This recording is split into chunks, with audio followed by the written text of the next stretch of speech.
김해공항 확장으로 어제 결론이 난 영남권 신공항 문제에 대해서 청와대 입장은 크게 두 가지로 정리를 할 수 있겠습니다.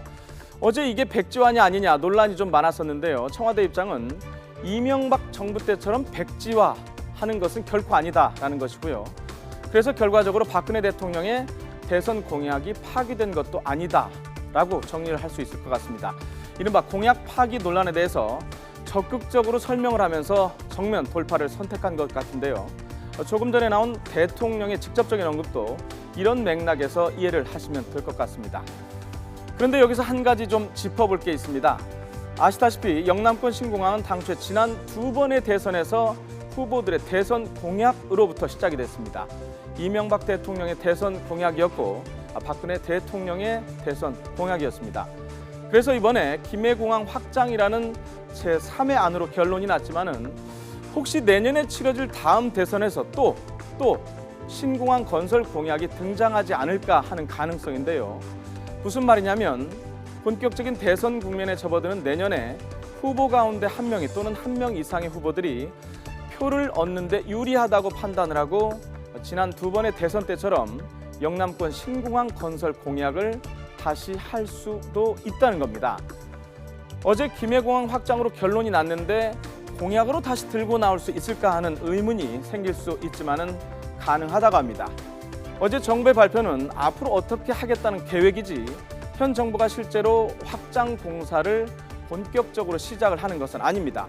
현재 정부의 계획을 보면 올해 안에 김해공항 확장 방안이 실제로 타당성이 있는지 알아보는 타당성 조사를 시작하는 것으로 되어 있습니다. 워낙 큰 사업이라서 이 타당성 조사에 1년 또는 그 이상이 걸릴 것으로 예상이 되고 있는데요. 이 타당성 조사가 끝나야 기본 계획을 잡을 수 있는데 빨라야 내년쯤 가능할 것 같은데요. 그리고 실제로 본격적인 예산이 투입이 되거나 설계 작업, 확장 공사가 시작되는 것은 다음 정권인 2021년 빨라야 2020년이고 이 공항의 완공 목표는 2026년이라고 합니다.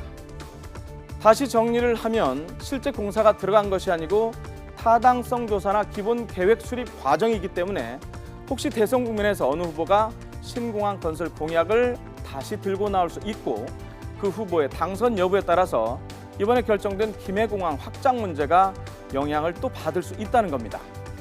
물론 이렇게 될 경우에 다시 지역 간에 대선 후보들 간에 또 정치 세력들 간에 엄청난 갈등이 빚어질 수 있습니다.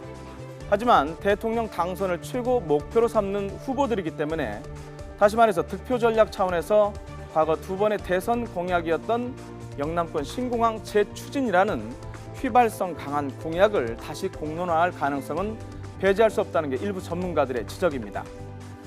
반면에 다시 공약으로 등장하기는 어렵지 않느냐는 의견도 만만치 않습니다.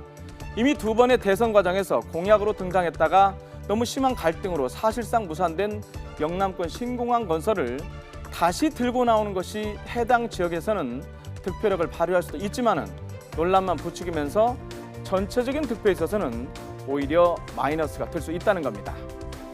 자, 영남권 신공항 논란, 예비 타당성 조사와 함께 이번에 정리가 될까요? 아니면 다음 대선에서 또 등장을 할까요? 내년 대선 국면에서 확인할 수 있을 것 같습니다.